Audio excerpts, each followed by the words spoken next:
Коомчулукта кызуу талкууланып жаткан маркумду узатуудагы ысырапкорчулукту алдын алуу үчүн муфтият фатва чыгарды. Анда Курандан жана хадистен бир катар мисалдар келтирилип, сөөк чыккан үйдө 3 күнгө чейин казан асылып тамак берилбей турганы жазылган. Жакынын жоготуп аза күткөн адамдын малын союп тамак жасатуу шариятта макруу болору эскертилген. Ага улай маркумдун артында балакатка жетелек жеткинчектери калган болсо, мындай учурда жаназага келгендерге тамак берүү арам болуп калары даана көрсөтүлгөн.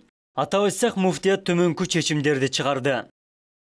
Мусибат болгон үйдө алгачкы 3 күн ичинде мал союлуп келгендерге эч кандай дасторкон жайылып, тамак аш берилбесин. Маркумга атап үчтүк, бейшембилик, кырктык, чылдык жана башка ушул сыяктуу аттар менен жайылып жаткан дасторкондор эч бир диний китептерибизде айтылган эмес. Кандайдыр бир кездемени кичинекей бөлүкчөлөргө айырып, жыртыш таратып берүү, кийит кийгизүү шариятта жок. Кабырдын үстүнө күмбөз жана башка нерселерди тургузуу шариятта жок нерсе, ысырапкерчилик. Күмбөз курганга кеткен акчаны жетим жесирге, жакыр муктаждарга берсе, сообу, пайдасы көбүрөөк болот. Фатваны аткаруу өлкөдөгү бардык мусулмандар үчүн шариаттык милдет болуп эсептелинет деп жазылат өкүмдө.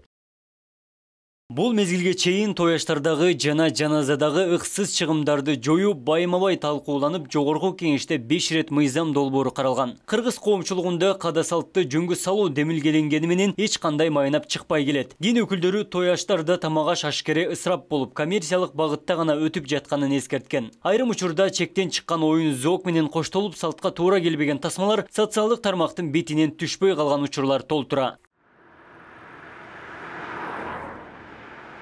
Экономисттер кыргызстандыктар аштойлорго жылына 3 миллиард доллардан көп каражат сарптай турганын эсептеп чыгышкан. Бир жылда болжолду 500 миңден ашуун үй бүлө түрдүү багыттагы жөрөлгөлөрдү өткөрөөрү аныкталган. Жакында эле өлкө башчысы Садыр Жапаров ысырапкорчулукту оздуктоо үчүн маркумду акыркы запарга узатууда мал союуга тыюу салган жарлык чыгарды. Чектен ашкан ысырапкорчулукту мыйзам менен оздуктоодон башка арга калбай калганын жарандар айтат. Өтө эле ашыкчы нерселер болуп кетип атат да, мындай жашоодо карап көрсөңчү.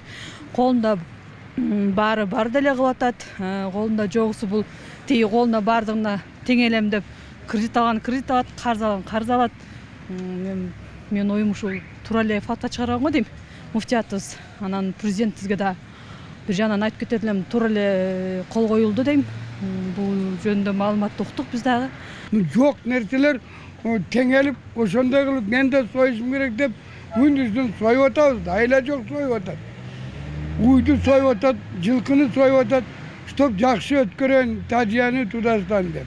Эми ошону запретить эткени туура эле го, бирок эбичени менен ал адамдар да өздөрү ойлонуш керек да. Эми ошого теңел мен ошону кылам деген бул неправильный иш, конечно.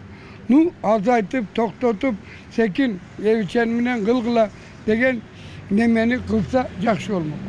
Аксакалдар сойгула дегени айтып атпайбы бала. Это привычка болуп калган. Мындай да, орусча айтып атам, кыргызчасы постоянно барганда отуруп жеп жүрүп, обычное явление да орусча айтканда. Эми ал жагы тыйыш керек, ашыкча чыгымдын кереги жок да, заман кандай болот, ошого карап иш кылышыбыз керек. Жарлыктын аткарылышы жергиликтүү бийлик өкүлдөрүнө жүктөлүп, бүгүнкү күндө калктын калың катмарына түшүндүрүү өлкөнүн бардык аймактарында жүрүүдө. Бул жалпы эрежени бузган ар бир жаранга эскертүүсүз айып салынышы каралган. Ал эми депутаттар тарабынан демилгеленген жаңы мыйзамда үйлөнүү тойлорунда 3төн ашык эмес ууна жана чакырылган коноктордун саны 300дөн ашпашы керектиги дагы камтылган. Абдумалик Базарбаев, Элимон Акбаев, Ош ТВ.